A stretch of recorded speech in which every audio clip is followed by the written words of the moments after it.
18, we see arrival at Mount Sinai. The Israelites reach Mount Sinai, where Moses ascends the mountain to speak with God. So God tells Moses that if the Israelites keep his covenant, they will be his treasured possession. He's telling each one of us, even now today, we keep up his commandments, we obey him, you and I will be his treasured possession. So Moses conveys God's word to the people, and they agree to do as the Lord commands. They consecrate themselves, and amid thunder and lightning, God descends upon Mount Sinai. This chapter, when you read this chapter, you can feel, you can imagine, you can feel, you can truly feel that presence of God, the awe-inspiring power of God's presence, how it could have been those days. Exodus chapter 20, 10 commandments God gives to Moses on Mount Sinai. These commandments form the basis of moral living and the Israelites' covenant with God. The people are afraid when they see the thunder and lightning and the mountain in smoke. So they stand at a distance and they ask Moses to speak to God for them. They get so scared, they don't want to talk to God. Exodus chapter 21.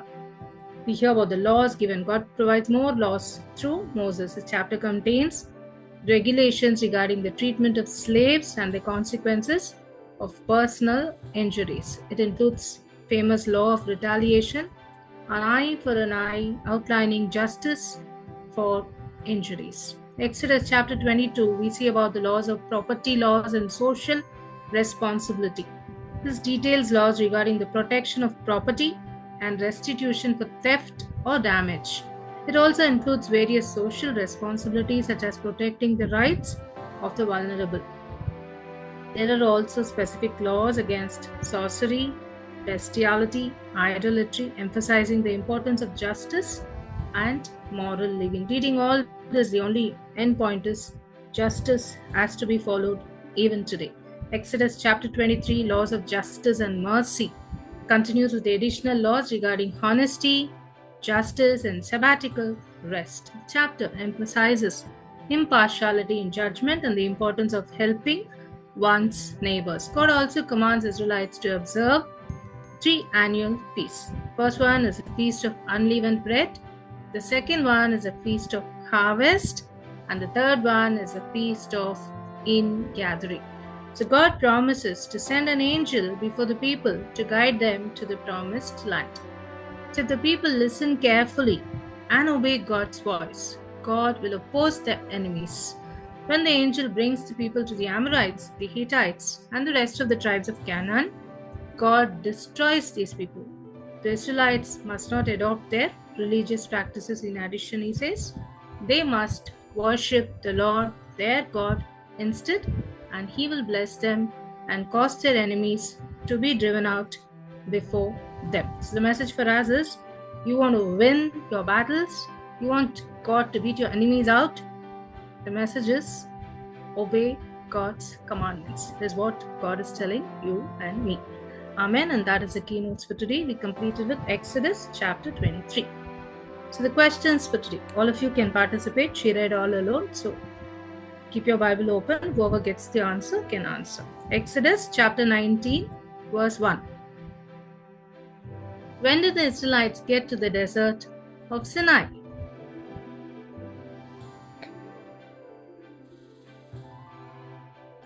Exactly 2 months after the Israelites left Egypt, they arrived in the wilderness of Sinai. Correct. On the third new moon after the people of Israelites had gone. Exodus 19:4. How did God carry the Israelites?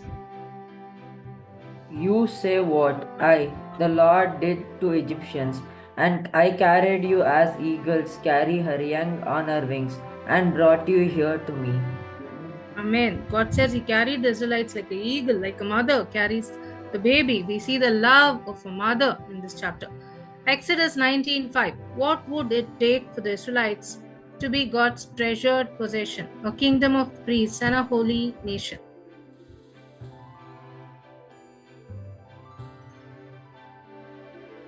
Now, if you will obey me and keep my covenant, you will be my own special treasure from among all the peoples on earth, for all the earth belongs to me. Right. Exodus 19:8. What was the people's response to God through Moses? Then all the people answered together, "We shall do everything that the Lord has said." And Moses reported this to the Lord. Right. Exodus 19:24. Who did the Lord tell Moses to bring up with him? The Lord replied, "Go down and bring Aaron back with you. But the priest and the people must not cross the boundary to come up to me, or I will punish them." Who's Aaron? Moses' brother. Very good. Exodus 20:5-6. What kind of God was God, and how did he prove it?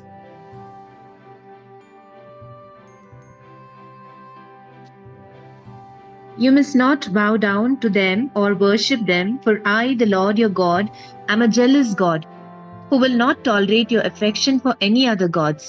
I lay the sins of the parents upon their children, and the entire family is affected, even children in the third and the fourth generations of those who reject me. But I lavish unfailing love for 1,000 generations on those who love me and obey my commands. Amen. Exodus chapter 20, verse 7. What could you not do with God's name, and why? Do not use my name for evil purposes, for I, the Lord your God, will punish you anyone who misuses my name. Exodus 20:24. What was the altar to be made of? Make an altar of earth for me, and on it sacrifice your sheep and your cattle as offspring to be completely burnt as fellowship's offering. In every piece that I set aside for you to worship me, I will come to you and bless you. Amen. Exodus 20:25. What would it do to the stone if a tool was used on it? If you use stones to build my altar, use only natural uncut stones. Do not shape the stones with a tool, for that would make the altar unfit for holy use. Correct. Exodus 23:20. Who was the Lord sending, and for what purpose? I will send an angel ahead of you to protect you as you travel to bring you to the place which I have prepared. Correct. Exodus 23:21. What were they to do and not to do regarding the angel? Pay attention to him and obey him. Do not rebel against him, for I have sent him, but he will not pardon such rebellion. Why? Why he will not pardon? Complete the sentence, Aniket. He will not pardon your transgression for rebelling against the Jesus. Or for not. my name is in him. For the God's name is in him. God sends his angel. So God says his name is in him. Even today, God's people come to us to give God's message. God's name is in them. So we are not supposed to go against them. Exodus 23:22. If the people listened and obeyed, what would the Lord do in return? He would fight against their enemies. Amen. Very good.